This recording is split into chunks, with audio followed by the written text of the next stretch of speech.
네, 오늘은 내 아버지 아브라함처럼이라는 제목으로 같이 말씀을 나눠보려고 합니다. 사실 결론은 되게 쉬워요. 간단한 말씀인데 그렇다고 간단하니까 한마디 하고 예배를 끝낼 수는 없잖아요. 그래서 조금 더 좀 길게 설명을 드려서 좀 전후의 이야기들을 좀 같이 나눠보려고 합니다. 5월달은 가정의 달이에요. 제 기억에는 작년에는 저희가 이렇게 절기를 지키지 않았던 것 같아요. 저도 이렇게 정신도 없었고 그래서 그냥 넘어갔는데 원래는 오늘이 어린이 주일이고요. 다음 주일이 어버이 주일이에요.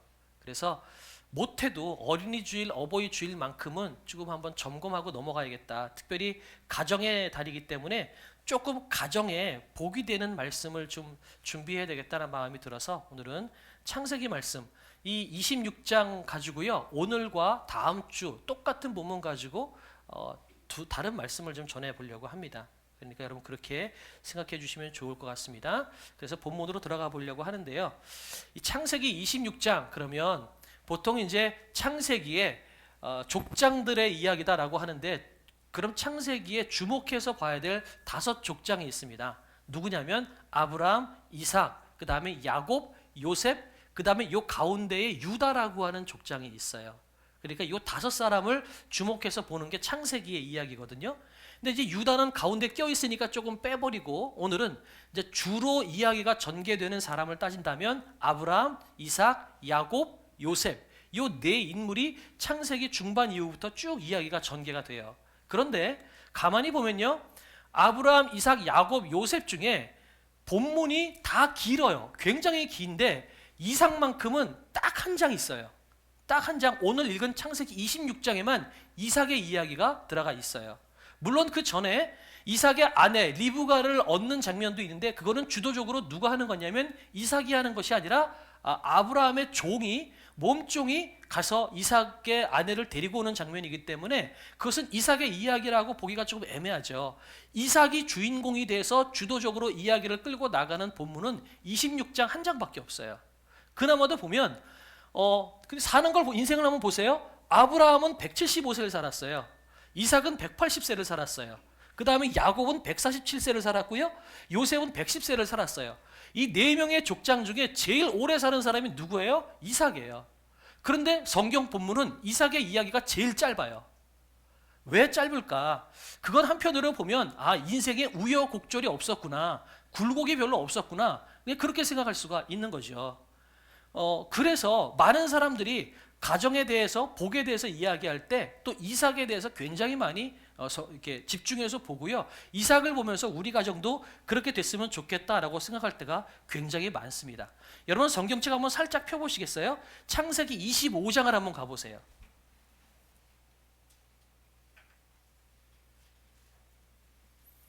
창세기 25장 가보면 아브라함 얘기가 쭉 나와요. 그죠? 쭉 나와요. 그런데 19절 한번 가보세요. 지금까지 계속 아브라함의 이야기가 나왔어요. 그 다음에 19절 가보면 아브라함의 아들 이삭의 족보는 이러하니라. 아브라함이 이삭을 낳고 그 다음에 쭉 이삭이 낳은 이야기의 족보들이 이야기가 나오고 있어요. 그러고 난 다음에 어디서부터 22절 가보세요. 22절 같이 한번 읽어볼까요? 창세기 25장 22절 시작.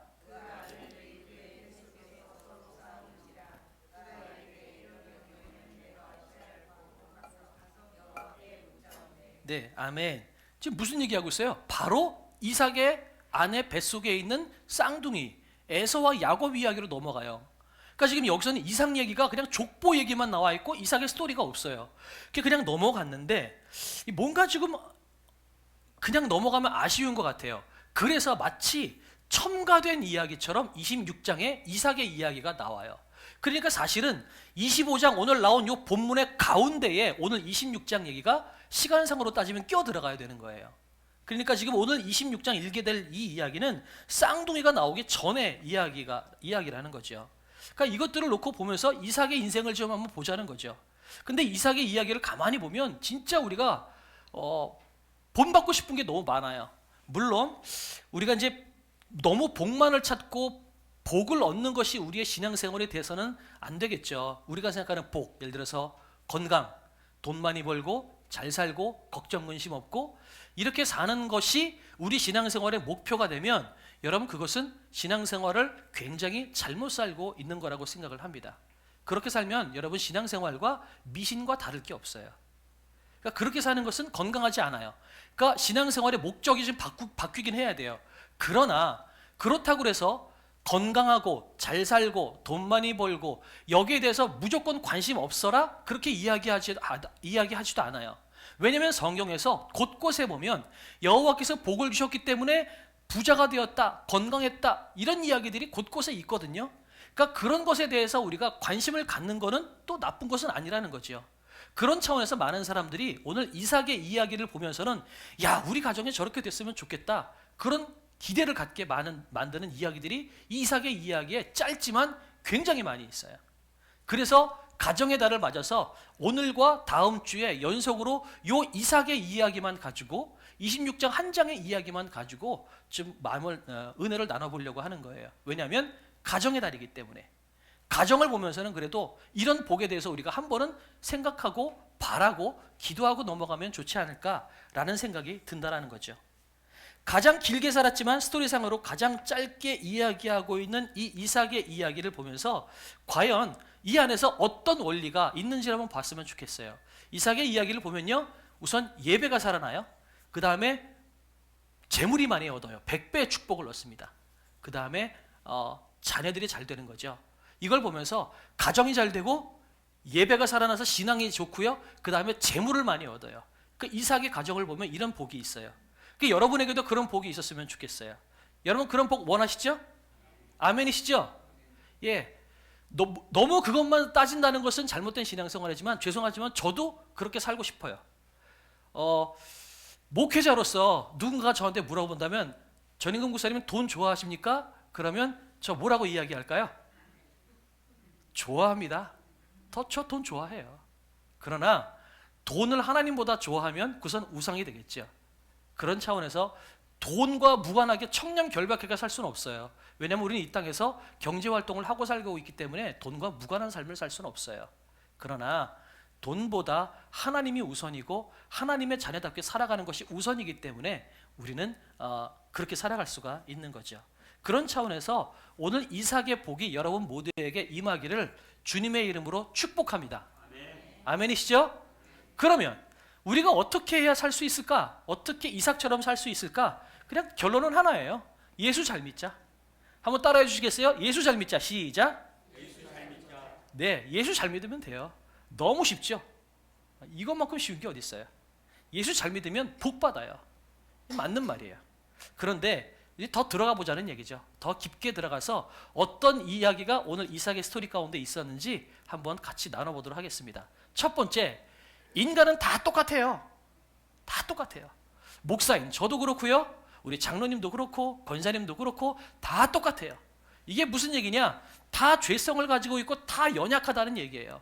어느 누구도 완전한 사람은 이 땅에 없어요. 왜 그러냐면 아브라함의 때에 흉년이 들었을 때 어떤 일이 벌어졌죠? 아브라함이 하나님께서는 가나안 땅으로 가라 그랬는데 아브라함이 흉년 드니까 가나안 땅으로 안 가고 거기서 지나쳐서 애굽 땅으로 내려갔어요. 그 애굽에서 아브라함이 뭐 했죠? 자기 와이프가 너무 이쁘니까, 사라가 너무 이쁘니까 너 내 아내라고 하면 내가 죽는다. 아내라고 하지 말고 내 누이라고 하자라고 이야기해서 속였어요. 그랬더니 결국은 속임당하는 것 때문에 자기 아내를 뺏겼거든요. 그 뺏겼을 때 그거 뒷감당해 주신 게 누구예요? 하나님이 해주셨어요. 하나님이 하셔가지고 그 사라 뺏어다가 다시 아브라함에게 주고 아브라함이 다시 정상적인 자리로 돌아갈 수 있도록 뒷감당해 주신 게 하나님이셨어요. 그런데 이거를 이삭이 본 적도 없을 텐데 어떻게 똑같은 짓을 하는지 모르겠어요. 역시 이삭의 때에도 똑같이 흉년이 들었다라고 이야기를 합니다. 그럴 때 이 족장 시대의 최고의 인생의 위기는 뭐냐면 흉년이에요. 왜냐하면 거기는 광야 땅이고 메마르고 뜨거운 땅이기 때문에 흉년이 들면 농작물이 없으면 먹고 살기가 어려우니까 인생의 최고의 위기인 거죠. 이삭의 때에도 역시 이제 위기가 닥쳤어요. 또 흉년이 들었다라고 오늘 본문이 1절에서 이야기를 해요. 그럴 때 이삭은 뭐 하냐면 이삭도 역시 똑같이 자기 아버지처럼 애굽으로 내려가려고 그래요. 근데 애굽으로 내려가려고 그러는데 하나님께서 중간에 막으세요. 너 애굽으로 내려가지 말아라. 그래서 이삭이 어디로 가냐면 그랄 땅으로 갑니다.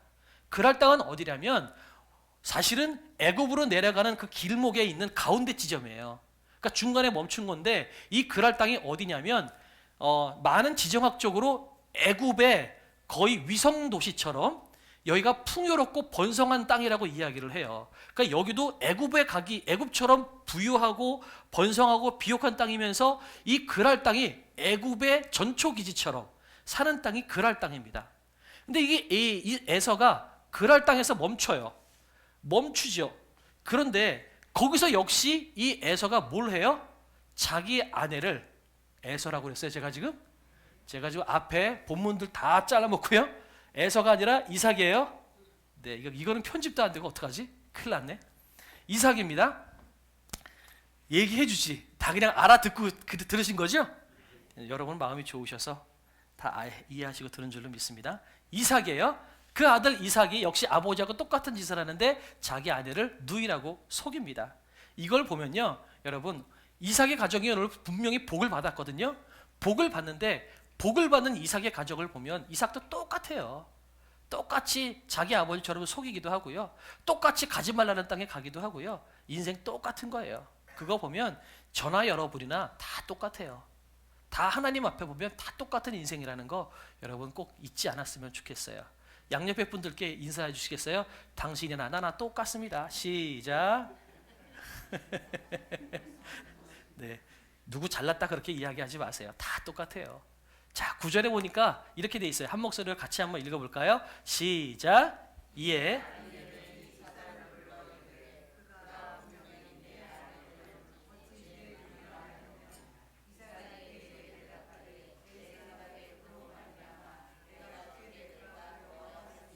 네, 아멘. 그런데 속였는데 이게 들통이 나요. 왜 들통이 났냐면 블레셋의 왕 아비멜렉이 원래 둘이 껴안고 있는 걸 본 거예요. 저는 이게 기가 막히다고 생각이 들어요. 여러분, 지금도 마찬가지지만 그 중세 시대에 그 율법이 있고 여러 가지 우리나라 때하고 좀 다를 이 시대에 길거리에서 껴안는 게 이게 쉬운 이야기였을까요? 지금 여러분 두 분 나가서 길거리에서 껴안아 보라고 하면 여러분 나가 보세요. 나가서 한번 껴안아 보시겠어요? 여러분 하실 수 있겠어요? 쉽지 않아요. 부부인데도. 근데 어떻게 둘이 길거리에서 껴안았냐는 거죠. 그걸 또 아비멜렉이 봤어요. 어떻게 왕이 이삭과 자기 아내가 리브가가 껴안는 걸 봤냐는 거예요. 이게 기가 막힌 거예요. 저는 그래서 이거 보면서 야, 이거 하나님이 일하시는구나. 그래서 저는 이렇게 생각해요. 그래도 하나님은 신실하신 하나님이다. 어떻게 이삭과 리브가가 껴안았고 그 끌어안은 것을 어떻게 아비멜렉이 백주대낮에 그걸 볼 수 있었을까요? 정신이 온전한 사람이라면 그 백주대낮이나 그럴 때 여러분 길거리에서 껴안는 거 불가능해요. 껴안고 싶더라도 아무도 안 보는데 골목 엄침한 데 가서 껴안았겠죠. 속였는데 누이라고 얘기했는데 근데 그게 들켜요. 근데 왜 들켰을까요? 하나님이 하신 거죠.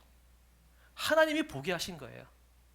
그래서 하나님께서 아브라함 때에는 아브라함이 자기 아내를 누이라고 속였을 때는 하나님께서 때로는 애굽 왕에게 나가서 꿈으로 말씀하시기도 하고 나타나셔서 뭐 예언으로 말씀하시기도 하고 여러 가지로 말씀하셔서 원점으로 돌이키신 것처럼 오늘 이 아비멜렉에게는 하나님께서 이삭과 리브가가 끌어안는 모습을 보게 만드는 거죠. 그래서 아비멜렉이 스스로 깨달아서 아니 저 둘이 부부구나 라는 것을 깨닫게 하신 겁니다. 그러니까 여러분 하나님은 아브라함 때도 믿음이 없었던 아브라함을 하나님께서 끝까지 졸졸졸졸 따라다니면서 하나님께서 아브라함을 믿음의 조상으로 만드셨던 것처럼 이삭도 마찬가지예요. 이삭도 여전히 믿음이 부족하고 여전히 인간적인 생각이 많고 여전히 연약하고 나약한 사람이지만 하나님께서 아브라함을 쫓아다녔던 것처럼 이삭도 졸졸졸졸 따라다니면서 이삭의 뒷감당을 해주고 계시는 거예요.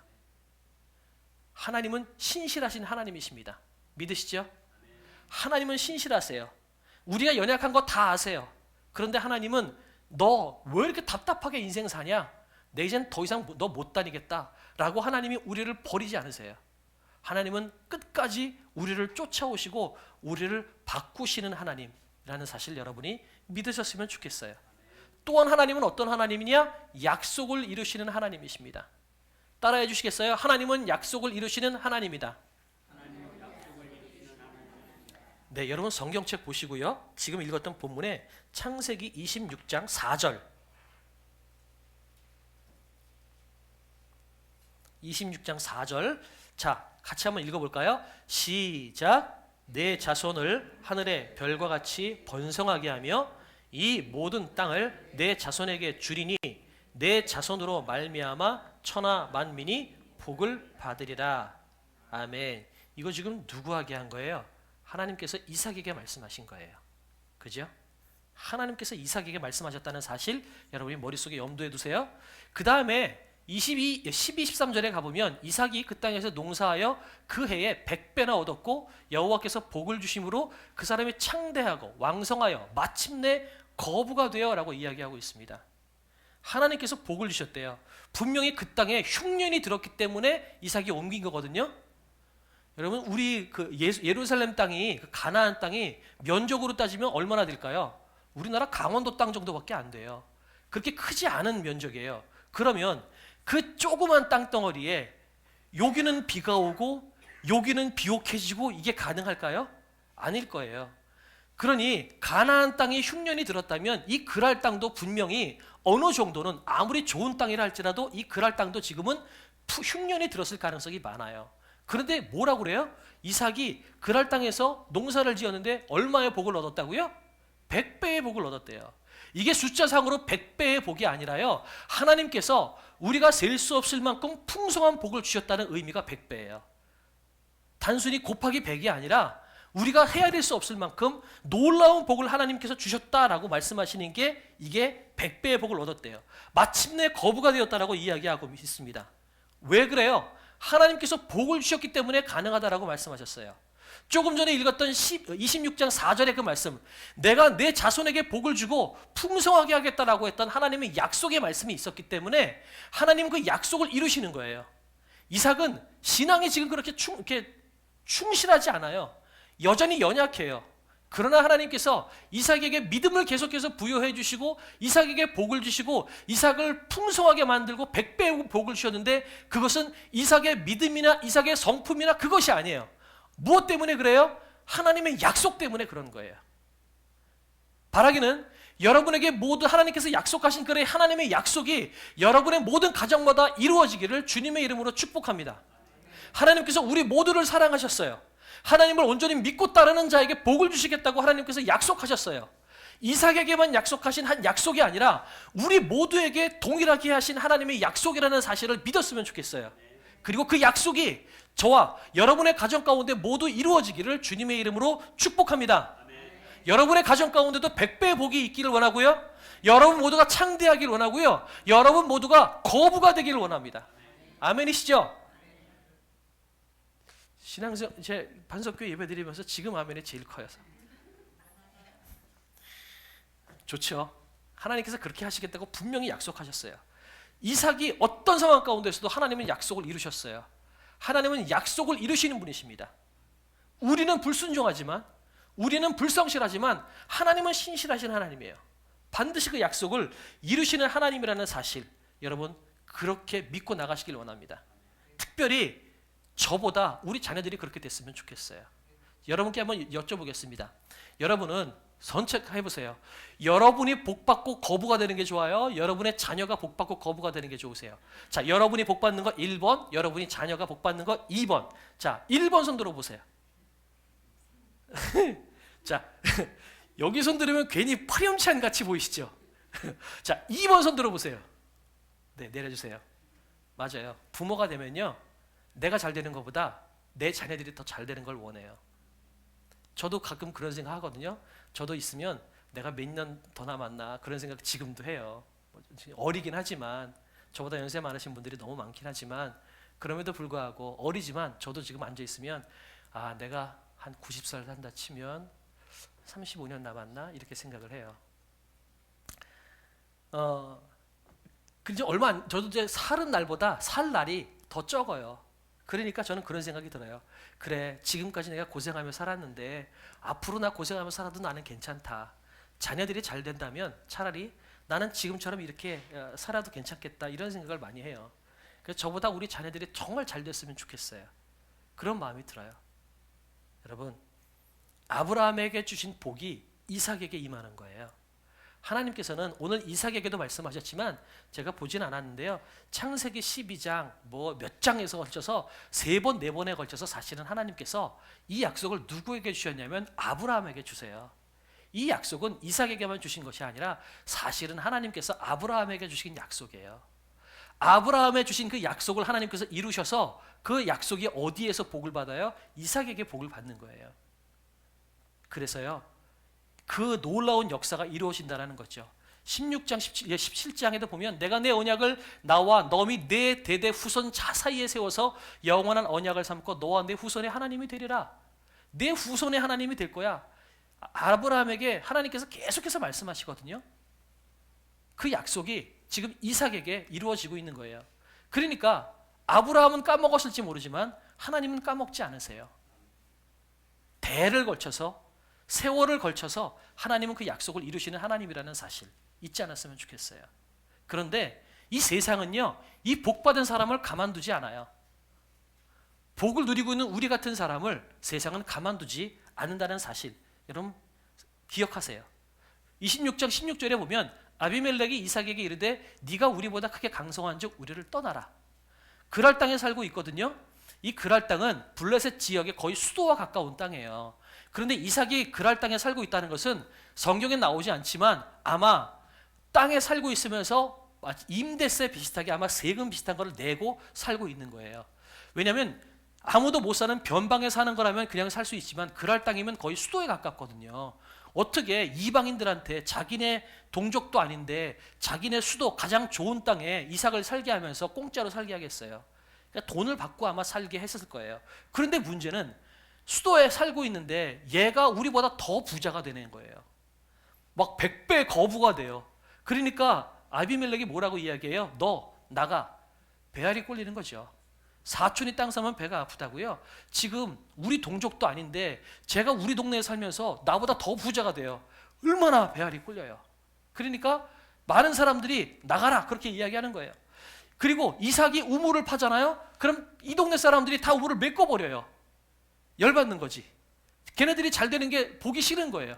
그러니까 우물을 파면 메꿔버리고 우물을 파면 빼앗아버리고 그리고 나서 나중에는 아비멜렉이 너 이 땅에 살지 마. 나가. 이렇게 이야기를 해요. 그리고 20절에 가보니까 그랄 목자들이 이삭의 목자와 다투어 이르되 이 물은 우리의 것이라 하매 이삭이 그 다툼으로 말미암아 그 우물 이름을 에색이라 하였으므로 이렇게 돼 있어요. 뭐냐면 이삭이 쫓겨나요. 쫓겨나면서 가는 곳곳마다 멈추면 뭘 해야 돼요? 거기는 광야 땅이니까 물을 마셔야 되잖아요. 우물을 파야 돼요. 그런데 이상하게 이삭의 종들이 우물을 파는 자리마다 다 물이 나오는 거예요. 어떻게 그 광야 메마른 땅에서 팔 때마다 물이 나와요? 말도 안 되는 거죠. 그러니까 팔 때마다 물이 나오니까 이 그랄에 있는 그 블레셋 사람들이 이삭의 종들을 쫓아다니면서 우물을 파기만 하면 그 우물을 뺏는 거예요. 이거 내 거야. 나가. 그 내쫓겨요. 내쫓기고 계속 내쫓겨요. 에색, 신나, 르호봇 그렇게 해서 갈 때마다 계속해서 우물을 파요. 계속 쫓겨나는 거죠.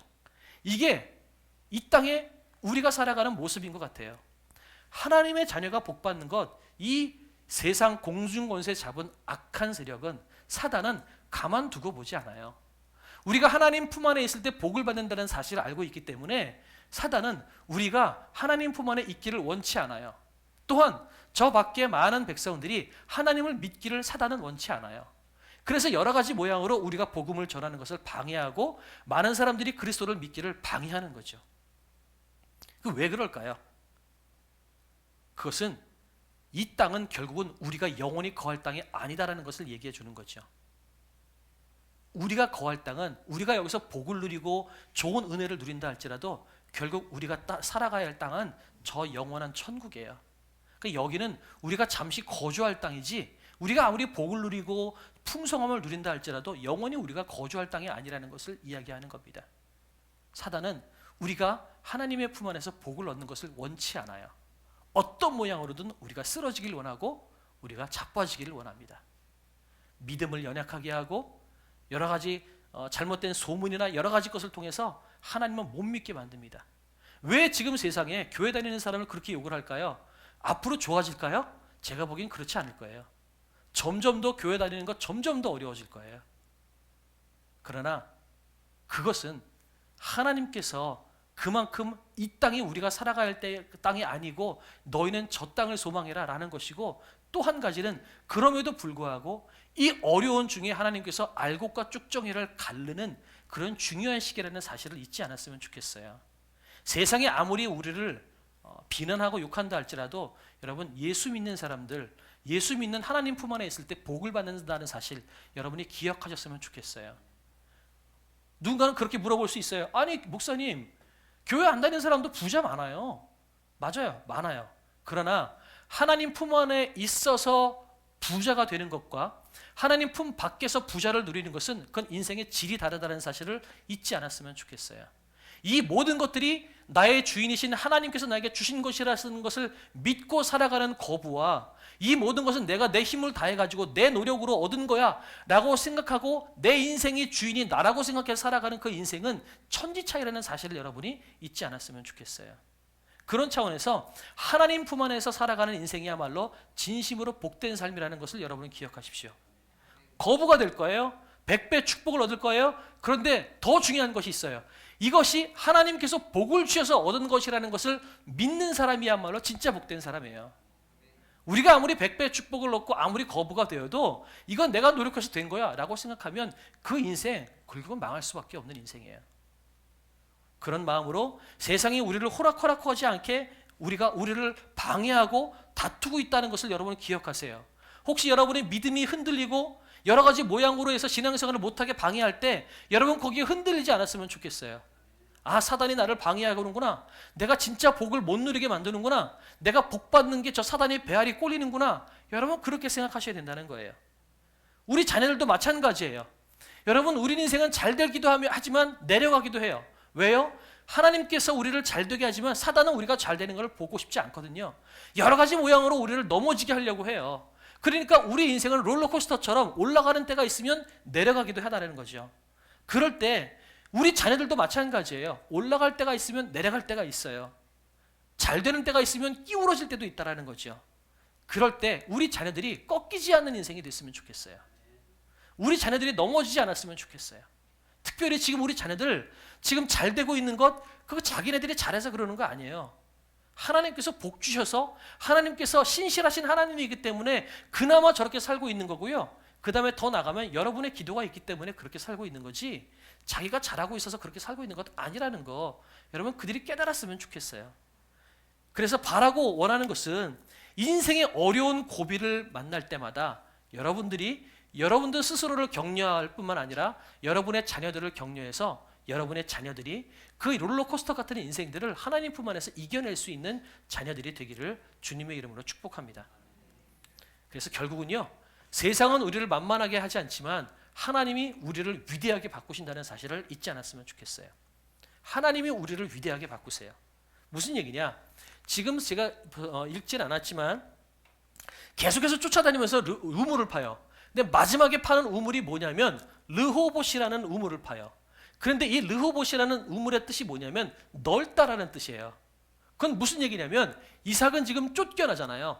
우물을 팔 때마다 쫓겨나요. 쫓겨나는데 쫓겨나서 파는 우물마다 어떻게 돼요? 우물이 점점 커진다는 거예요. 점점 더 부유해져요. 더 잘 되려고 하는 것도 아닌데 쫓겨나서 어쩔 수 없이 쫓겨난 땅에서 우물을 파는데 그 우물이 더 큰 거예요. 그러니까 그걸 쫓아왔던 그 블레셋 사람들의 입장에서 보면 열받는 거죠. 우물을 뺏었더니 기껏 뺏어가지고 저기 도망가서 도저히 물이 안 나올 것 같은 땅에서 우물을 파고 있는데 원래 저게 더 큰 거예요. 그래서 저 가서 또 뺏어요. 이걸 뺏었더니 도망가서 저기서 우물을 파는데 어메 저건 더 커요. 지금 이게 이삭의 모습인 거예요. 이게 왜 그렇게 가능해요? 하나님이 하시니까 그런 거예요. 어떻게 그 광야 땅에서 우물을 파는데 팔 때마다 물이 나와요? 이건 하나님이 하시지 않고서는 불가능한 땅이에요. 그러니까 하나님께서 보살피시고 하나님께서 인도하시니까 더 점점 더 우물이 커지는 거예요. 그러니까 나중에 어떻게 하냐면요, 그 블레셋 사람들이 뭐라고 이야기하냐면 제 하나님이 함께 하시는 거 맞는 것 같아 라고 이야기해요. 나중에 르호봇에서 우물이 나왔는데 불구하고 이삭은 한 군데 또 옮겨요. 그래서 부엘세바라는 땅에 가서 거기서도 우물을 파는데, 이 부엘세바라는 땅의 이름이 뭐냐면 7개의 우물이라는 뜻이에요. 우물이 커지고 커지니까 막판에는 어디까지 갔다는 얘기예요? 7개의 우물, 자기 아버지 아브라함이 있었던 땅까지 가는 거예요. 거기서도 역시 우물을 파요. 그러고 났더니 아비멜렉, 처음에 이삭을 쫓아내던 아비멜렉 왕이 이번에는 군대 장관이랑 이런 사람들을 데리고 쫓아와요. 쫓아오면서 뭐라고 이야기하냐면, 저기 우리하고 화친 맺읍시다. 그 전에 쫓아냈던 그 기억은 생각지도 않고서 뭐라고 이야기하냐면, 당신이 우리 땅에 있었을 때 우리가 최대한 잘해드리지 않았어요? 그러니까 우리한테 미움 갖지 말고요, 우리랑 화친 맺읍시다. 우리를 좀 보호해 주세요. 잘 좀 해주세요. 이렇게 왕이 와서 그렇게 이야기를 하는 거예요. 그 얼마나 좋아요. 저는 이 본문이 너무 좋아요. 같이 한번 읽어볼까요? 28절 시작. 그들이 이르되 여호와께서 너와 함께 계심을 우리가 분명히 보았으므로 우리의 사이 곧 우리와 너 사이에 맹세하여 너와 계약을 맺으리라 말하였노라. 아멘. 얼마나 통쾌해요. 우리한테 해코지하고 다 쫓아내고 우리 억울하게 만들었던 사람들이 나중에는 우리한테 와가지고 당신한테 하나님이 있는 것 같아. 와, 나 당신 무서워서 못 견디겠어. 우리 그동안 내가 당신한테 서운하게 했던 곳이 있으면 잊어먹고 잘했던 것만 기억해줘요. 그리고 좀 나랑 화친 맺읍시다. 이렇게 이야기하는 거예요. 바라고 원하는 것은 여러분의 인생을 억울하게 만드는 그 모든 세력들이 하나님을 두려워해서 여러분에게 고개를 숙이는 일이 있기를 바랍니다. 아멘. 정은자매 그 사람도 그렇고 정은자매 끝까지 안 나가고 버티는 그 사람도 나중에는 하나님이 두려워서 정은자매 어머니한테 나와서 죄송합니다, 화친 맺읍시다. 그렇게 나가는 일들이 일어나기를 주님의 이름으로 축복합니다. 우리 최만호 집사님도 마찬가지예요. 다 이루어질지어다. 아멘. 하나님께서 하시면 그렇게 되는 거예요. 이삭은 특별히 한 게 없어요. 그런데 사람들이 보니까 이삭에게 하나님이 있는 것처럼 보이는 거예요. 왜요? 광야 땅에서 우물 팔 때마다 물이 나와요. 가는 곳곳마다 잘 돼요. 가뭄이 있고 기근이 있는데 쟤는 100배의 복을 얻어요. 그거 보니까 야, 저거는 인간의 힘으로 되는 게 아니다. 하나님이구나. 그렇게 생각해서 나중에는 도와주세요. 이렇게 이야기하는 거죠. 여러분, 우리의 인생이 그렇게 되었으면 좋겠어요. 저와 여러분의 인생이 그렇게 될 뿐만 아니라 저와 여러분의 가정이, 자녀들이 특별히 그런 자녀들이 되기를 주님의 이름으로 축복합니다. 우리가 그렇게 되었으면 좋겠어요. 결국 이 사건을 통해서 이삭은 하나님을 예배하게 됩니다. 하나님께서 역사하셨고 이게 하나님의 은혜라는 것을 깨달을 수밖에 없으니 예배하지 않고는 못 배기는 거죠. 그래서 결국은 이삭에게 예배가 회복이 됩니다. 여러분, 그들의 인생이 하나님이 함께 하시는 게 보여져서 세상이 두려워할 만한 존재가 되는 것, 세상이 범접할 수가 없는 존재가 되는 것, 여러분 그렇게 되기를 저와 여러분의 가정 주님의 이름으로 축복합니다. 그런데 오늘 이 이야기의 적용은 사실은 딱 하나예요. 사실은 이삭의 이야기를 여러분께 하고 싶어서 한 게 아니었거든요. 여러분 오늘 설교 제목이 뭐였는지 기억하세요? 내 아버지 아브라함처럼입니다. 여러분, 하나님이 오늘 26장을 보면요, 이삭에게 딱 2번 나타나세요. 2번 나타나시는데 오늘 읽었던 본문 앞부분에 한번 나타나시고 뒷부분에 한번 나타나세요. 그런데 앞부분에 하고 뒷부분에 동일한 이야기들이 있어요. 내 아버지 아브라함이라는 말이 반복돼서 나오고 있습니다. 한번 찾아볼게요. 3절 한번 찾아보시겠어요? 3절 한번 같이 한번 읽어볼까요? 26장 3절. 자, 찾으셨죠? 시작.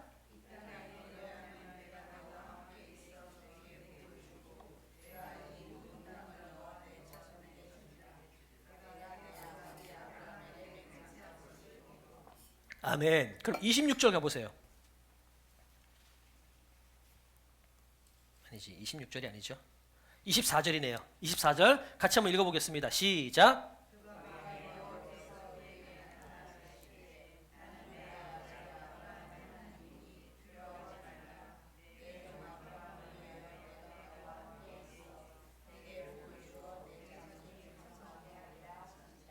아멘. 아멘. 동일하게 내 아버지 아브라함이라는 얘기가 나와요. 제가 처음에 드렸던 표를 다시 한번 볼게요. 이게 수명을 비교한 표입니다. 가만히 보시면요, 아브라함이 100세에 이삭을 낳았죠. 그죠? 75년을 더 살았어요. 그죠? 그러면 적어도 아브라함하고 이삭하고 몇 년을 겹쳐 살았다라는 거예요. 적어도 75년 이상은 겹쳐 사는 거예요. 아브라함이 이삭을 모리아산에 바쳤을 때가 이삭의 나이가 많이 잡으면 20살, 적게 잡아도 15살 정도의 나이라고 생각을 합니다.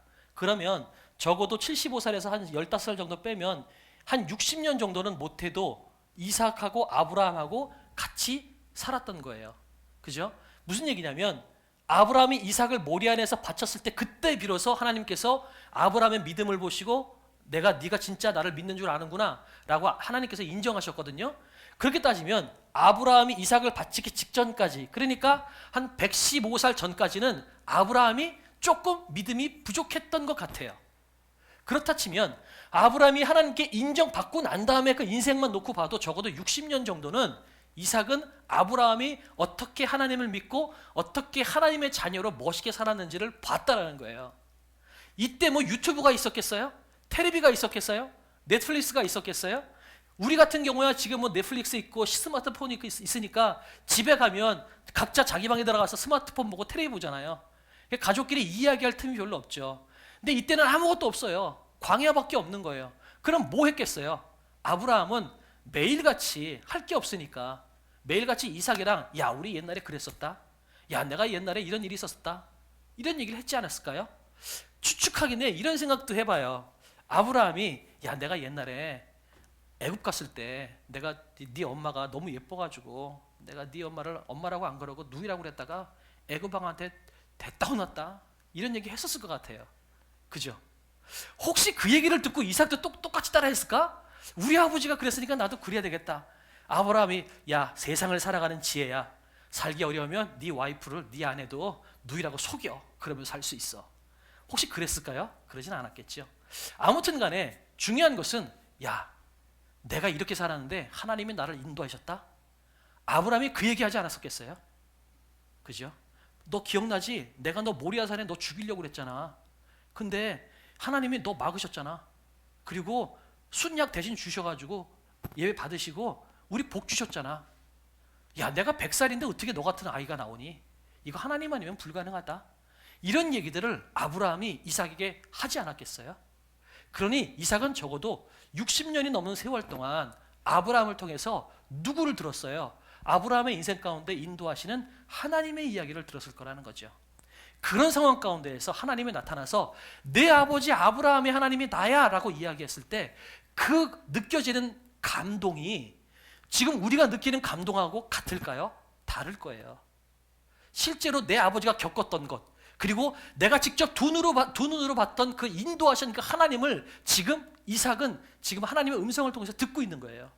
네 아버지에게 너도 눈으로 봤지, 네 아버지에게 얘기 들었지, 그것처럼 내가 너도 인도할게 라고 하나님께서 말씀하실 때 이삭은 그것이 어떻게 받아들여졌을까요?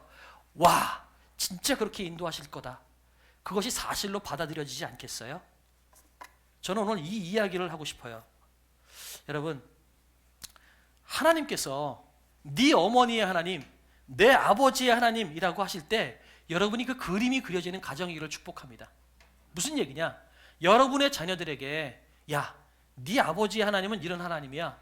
네 어머니의 하나님은 이런 하나님이야 라고 이야기했을 때 여러분의 자녀들이 머릿속에 어떤 그림이 그려질까요? 우리 엄마의 하나님? 뭐 별거 한 거 없는데? 그러면은 여러분 그거 좀 마음이 좀 어렵지 않겠어요? 우리 엄마의 하나님, 맞아. 우리 엄마의 하나님은 우리 엄마 힘들고 어려울 때 엄마 맨날 울고 기도하니까 하나님이 도우시고 그 문제 해결해 주시더라. 우리 아버지의 하나님 힘들고 어려울 때 항상 예배드리고 기도하고 항상 신앙생활 붙잡고 그거 뚫고 나가더라. 맞아. 우리 하나님은, 우리 엄마의 하나님은, 우리 아빠의 하나님은 힘들고 어려울 때 그거 뚫고 나가게 하셨던 하나님이야. 여러분 그렇게 그림이 그려져야 되지 않겠어요? 그런데 혹시 우리 엄마의 하나님, 우리 아빠의 하나님이라고 얘기할 때 아니 우리 엄마, 우리 집에 하나님이 있었어? 하나님은 교회만 계시는 거 아니야? 혹시 그렇게 우리 아들들이 생각한다면 그 얼마나 불행한 가정이겠어요? 여러분, 우리 어머니의 하나님, 우리 아버지의 하나님이라고 할 때 하나님이 그려지는 것이 진짜 복입니다. 바라고 원하는 것은 여러분의 자녀들에게 하나님이 그려지기를 원합니다. 여러분이 자녀들이 우리 어머니의 하나님, 우리 아버지의 하나님이라고 이야기할 때 맞아, 그 하나님은 내가 믿을 만한 하나님이야 라고 여러분이 자녀들이 인정할 수 있는 그런 하나님이기를 주님의 이름으로 축복합니다. 우리 골로새서의 말씀 보면 이렇게 돼 있어요. 아비들아 너희 자녀를 노엽게 하지 말지니 낙심할까 합니다. 이건 무슨 얘기냐면요, 아비들아 너희 자녀들에게 말로써 너 이렇게 살면 안 돼, 너 이렇게 살지 마 라고 말로 윽박지르지 말라는 얘기예요. 여러분이 못 이룬 꿈을 아들이 대신 이루기 위해서 아들을 끌고 나가지 말라는 얘기예요. 아들은 아들의 인생이 있어요. 자녀들은 자녀들의 인생이 있고요. 그 자녀들도 나름대로 최선을 다해서 자기 인생을 살고 있어요. 그런데 그들에게 우리가 부모로서 해야 될 건 뭐예요? 너 이렇게 살지 마, 저렇게 살지 마, 말로 윽박해서 자녀들이 바뀔까요? 말로는 절대 안 바뀌어요. 뭘로 바뀔까요? 말로 윽박지르면 결국은 실망하게 돼요. 낙심하게 돼요. 부모가 자녀들을 향해서 낙심하게 돼요. 왜냐하면 내 뜻대로 안 자라거든요. 또 자녀가 부모를 향해서 낙심하게 돼요. 아니 우리 부모는 똑바로 살지도 않으면서 맨날 나한테 저렇게 살라고 그래? 이렇게 되는 거예요. 그러니까 말로써 훈계하고 말로써 윽박지르고 내 꿈과 내 욕구를 자녀들에게 풀지 말라는 얘기하고 있는 게 이 자녀들을 노엽게 하지 말라는 의미예요. 그럼 어떻게 살아야 돼요? 삶으로 보여주시라는 거예요. 여러분의 이 삶으로 어떤 하나님인지를 보여주세요. 우리가 아무리 자녀들이 답답해 보여도요, 가만히 생각해 보면 여러분들이 청년 때는 여러분의 자녀들보다 더하면 더했지 덜하진 않았을 거예요. 그렇지 않을까요? 저는 대학교 1학년 때, 2학년 때 아르바이트를 한 번도 안 했어요. 죄송하지만, 부끄럽지만. 대학교 1학년 때 홍익대학교에 딱 들어왔는데 그때 저희 집에 자동차를 처음으로 샀어요. 차가 없다가. 차가 생겼으니까 자랑하고 싶잖아요. 학교 축제 때 제가 차를 끌고 홍익대학교를 왔어요. 과 동네 애들을 태우고선 어디를 갔냐면, 차 생겼으니까 축제 기간이었으니까 어디를 갔냐면 롯데월드 가자. 그래서 여기서 잠실까지 이제 차를 끌고 가는 거예요. 제가 어떻게 잘 됐을까요? 그때요, 죄송하지만 승용차인데 남자 5, 남자 3, 여자 2 태우고서요. 신나게 머릿속에 좋은 그림이 그려지죠. 이제 축제 때기도 하고 뭐 형제 자매 태웠으니까 롯데월드 가서 얼마나 신나게 놀 그림을 그렸겠어요. 근데 문제는 제가 다리를 넘는 법을 모르는 거예요. 그 당시에는 내비게이션이 없었거든요. 인천 촌놈이었으니까 아무데나 다 건너면 다 건널 수 있는 건다고 생각했죠. 근데 가다 보니까 이 아무 다리나 건널 수 있는 게 아니더라고요. 내비게이션이 없어서 그때 당시에 이게 수십 년 전 얘기인데 지금도 기억이 나요. 홍대에서 롯데월드를 2시간을 걸쳐서 갔어요. 애들이 멀미나서 당장 거기서 헤어졌어요. 하여튼 그때 제 인생이에요. 근데 지금 우리 아들들 보면, 제가 보면 답답하거든요. 아우, 쟤 저렇게 살면 안 되는데. 근데 제가 그 나이 때 보면 지금 우리 아들들처럼 치열하게 안 살았어요. 저보다 더 잘 살고 있어요. 여러분의 자녀들도 마찬가지예요. 그렇다면 우리는 어떻게 해야 될까요? 이렇게 살아라 저렇게 살아라 훈계하기보다 여러분의 삶으로 하나님을 보여주세요. 그래서 우리 엄마의 하나님, 우리 아빠의 하나님이라고 이야기할 때, 아 그래, 우리 엄마는 이런 하나님이었어, 우리 아빠에게 하나님께서 이렇게 역사하셨어, 그 하나님이 나에게도 이렇게 역사하실 거야 라는 기대를 가지고 살게 여러분 삶으로 그렇게 보여주라는 거죠. 영상 하나 보여드리고 마무리할게요. 너 나한테 존댓말해. 싫어. 너가 나보다 어리니까 존댓말해야지. 그러면 아빠는 친할머니한테 왜 존댓말 안 쓰는데? 반말하는 거 들었는데? 언제? 아, 우리 엄마?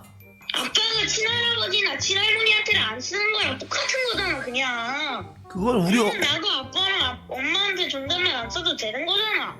우리 엄마니까 반말하는 거고, 너는? 아빠가 아빠니까 반말하는 거잖아. 오케이, 인정. 이건 인정. 모든 설교가 이거 하나로 정리가 되죠.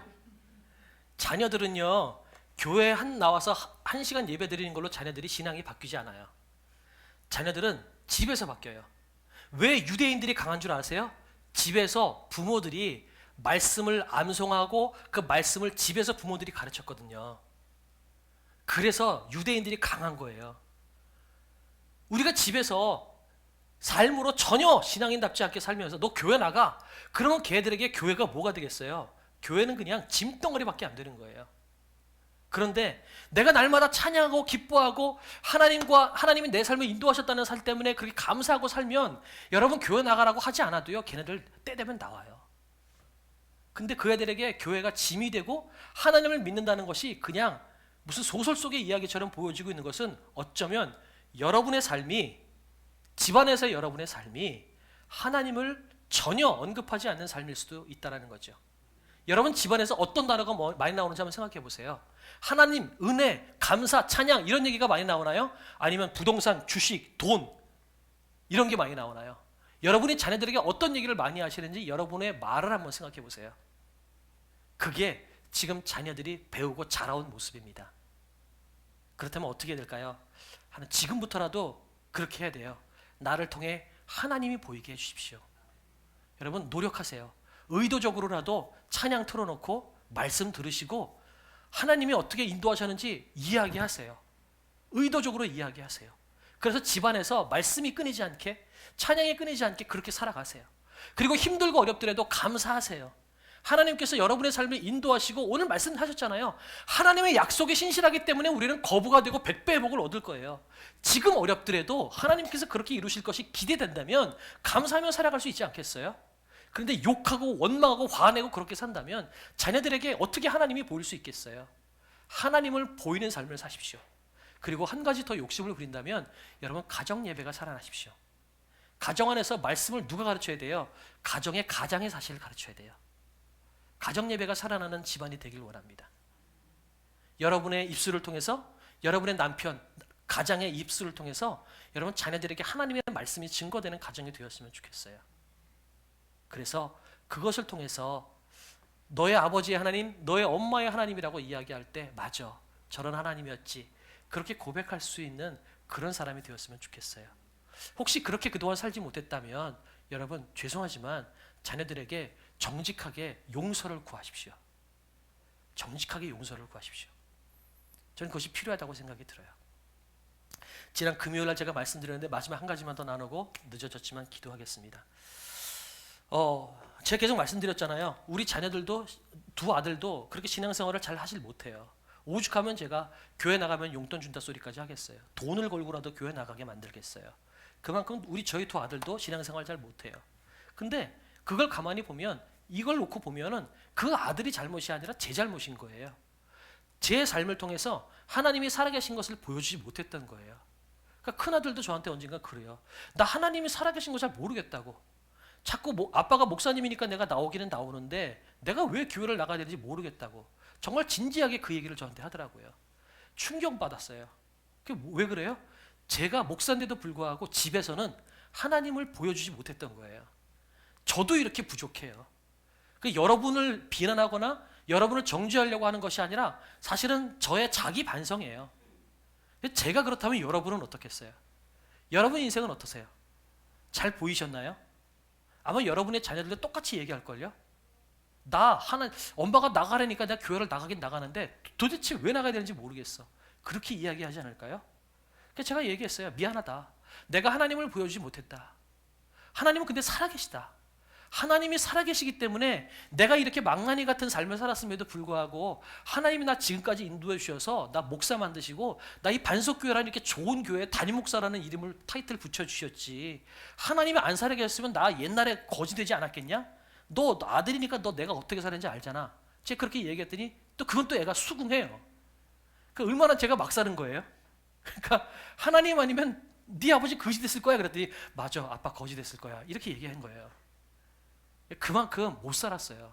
근데 미안하다. 근데 하나님 살아계시더라. 근데 그거 지금 내가 인정하니까 내가 목사 되고 있다. 그렇게 얘기하면 미안하다. 계속 얘기했더니 진짜 이제 그렇게 우리 아들이 그렇게 얘기를 해요. 그러면서 내가 너한테 정말 죄진 게 많다. 얘기했더니 이제는 우리 아들이 저한테 얘기해요. 아니야, 아버지 좋은 아버지예요. 이게 오늘 이 설교 때 쓰라고 이 아들이 얘기한 건지 모르겠는데 지난주 화요일 날 새벽에 저한테 전화가 왔어요. 낮에 전화가 왔어요. 제가 낮이면 걔는 새벽이거든요. 잠자야 될 때인데 이 녀석이 잠을 안 자고 전화를 한 거예요. 전화를 했더니 얘가 보니까 죄송하지만 약간 알딸딸하게 취해 있어요. 약간 와인 몇 잔 먹었다고 그러더라고요. 왜 전화했어? 그랬더니 아빠 나 술김에 할 얘기가 있어. 그랬더니 그 얘기가 그 얘기예요.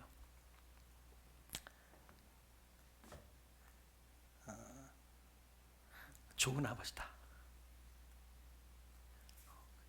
그래서 제가 설교 준비하다가 막 울었어요. 여러분, 우리가 하나님을 제대로 보이지 못했다면 여러분 사과하세요. 좋은 부모가 못됐다는 걸 용서를 구하고 지금이라도 보이세요.